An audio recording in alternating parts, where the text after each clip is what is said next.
Hello everyone. In this video I will show you how to install a dash cam on a Volkswagen Passat B7 of American manufacture.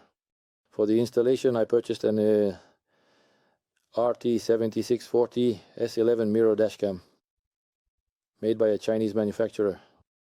Let's see what's included in the package.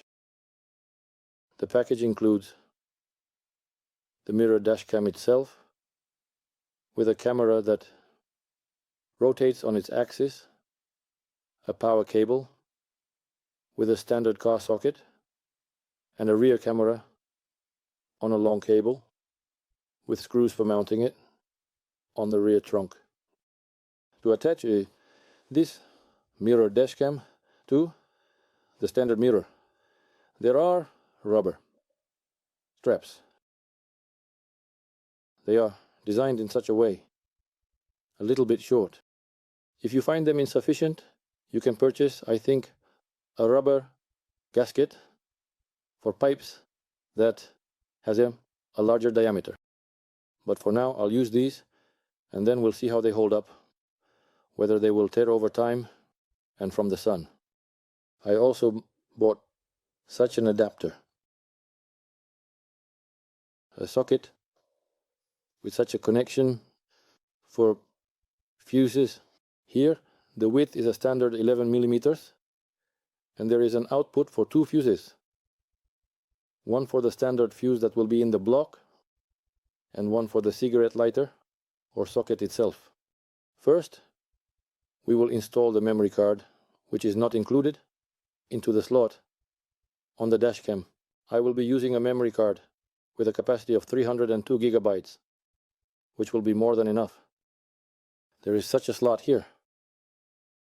We insert it here and secure it because it will be more difficult to insert it later. After this, we will connect the power cable to the mirror socket to determine the necessary cable length. There is a socket on the left side, and we connect the power cable here. Now it is necessary to attach this mirror to the standard mirror using rubber straps. They are a bit tight here, so they fit a little awkwardly, but this problem is solvable. First, we attach them to the upper hooks of the mirror and then secure them to the lower ones. It's a bit inconvenient to work here because of the length. Clamps. Not very convenient. Here is one fitted. Now we fit it on the other side. This is very inconvenient as it is most likely designed for small mirrors. Well, the problem is solvable.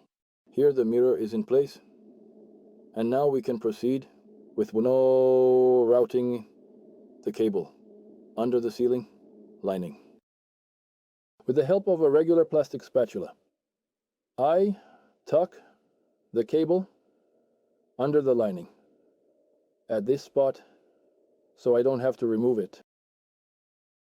There is a small gap here, so there shouldn't be any problem. Let's try. Gently move the lining aside and tuck the cable under it. I won't remove the ceiling lining to avoid damaging anything. This is much faster and easier.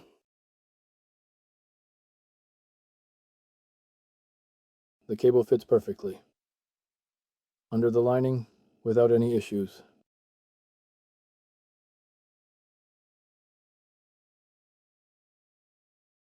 The only thing is to carefully insert it there so as not to pinch the cable.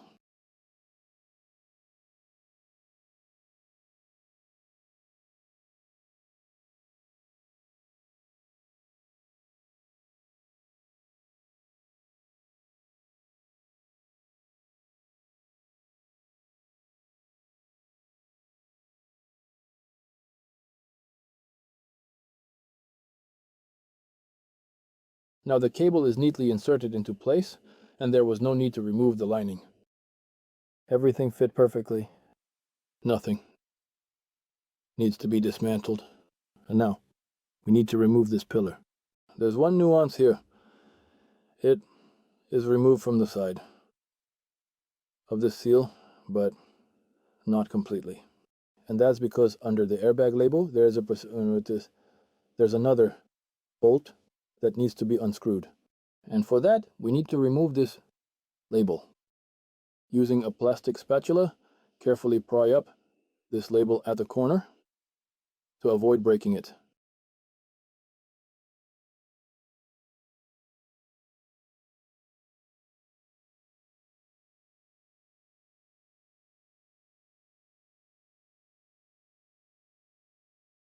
Here it is removed. It looks like this.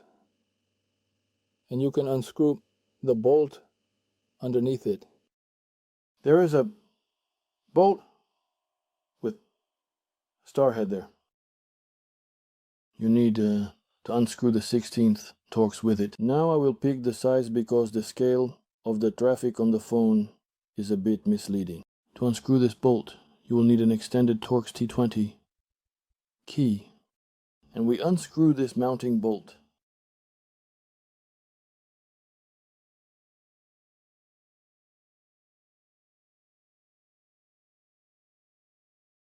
And after that, you can remove the cover very carefully so as not to break it.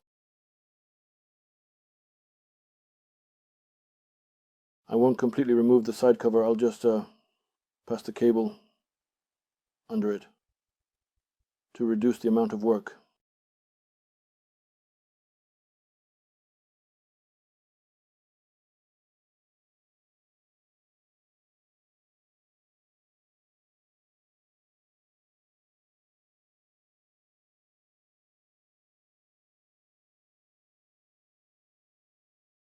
The cable passes well from this side.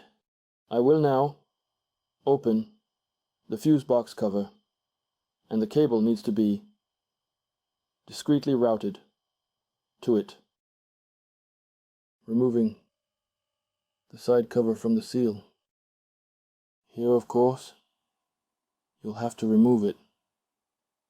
After all, you just can't thread it through.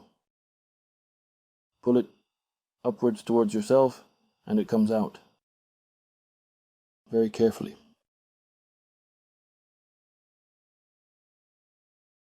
Now this side part is out as well. That's what we need. Now, pass the cable under it to the fuse box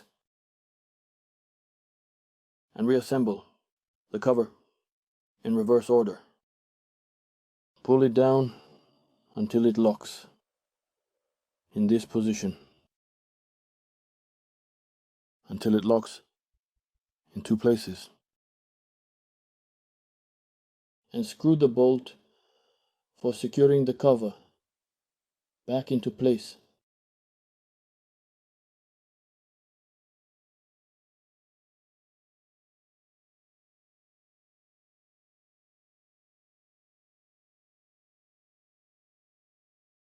And after that, install the airbag cover back in its place, very carefully to avoid breaking it.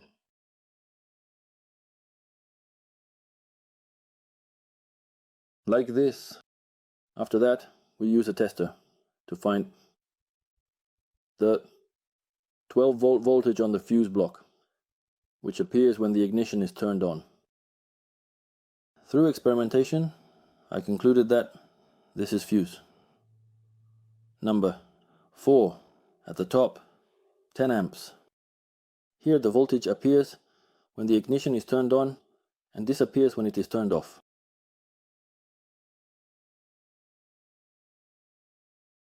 We measure the voltage. The ground will be on this mounting bolt and the positive is right here.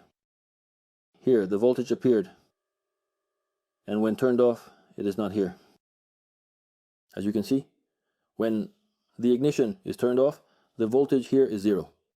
After that, I remove fuse number 4, which is 10 amps. And instead I will install this kind of adapter for the socket. Here is 10 amps. We install it back in its place as it was.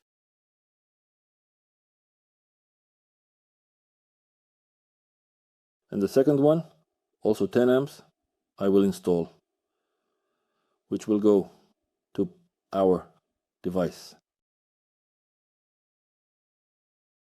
I bought the exact same fuse.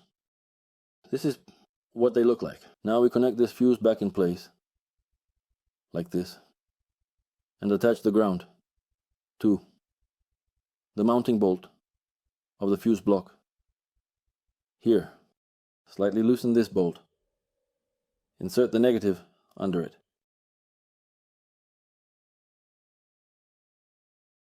Like this. Now all that's left is to connect the dashcam wire to this socket and neatly hide everything here under the block. I connect the socket back in place like this. Let's check how the dashcam works, turning on the ignition. As you can see, with the ignition off, there is no reaction. Turn on the ignition.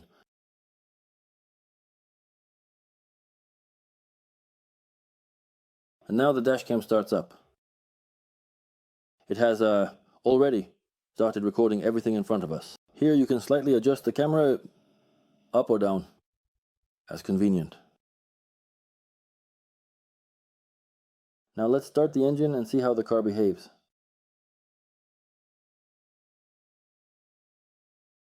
Everything is working. No problems.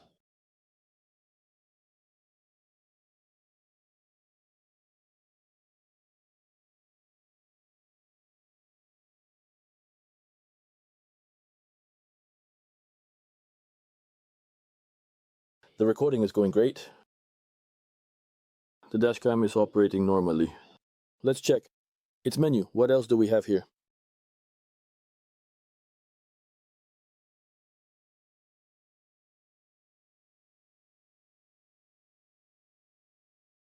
Time is passing. Let's turn off the ignition and see the reaction. As you can see, the dashcam has turned off. Now we can see what has been recorded here. You need to go into the menu here.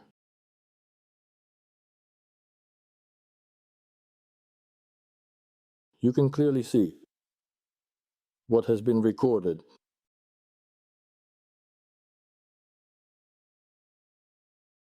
Everything is working well. I don't install the rear camera because I have a parking sensor with a camera, and it's not needed here. Where is the main menu? Back. This is the recording mode. And the countdown mode has started. There is still a film on the glass, on the mirror. I won't remove it for now. Later, when it gets scratched, I'll take it off. After that, I will carefully bundle all these wires together so they don't get in the way. And for now, we'll wrap everything with a small amount of electrical tape. I'll hide everything inside here so it doesn't interfere with anything. And after that, you can put the decorative cover back in place. Just like this, exactly.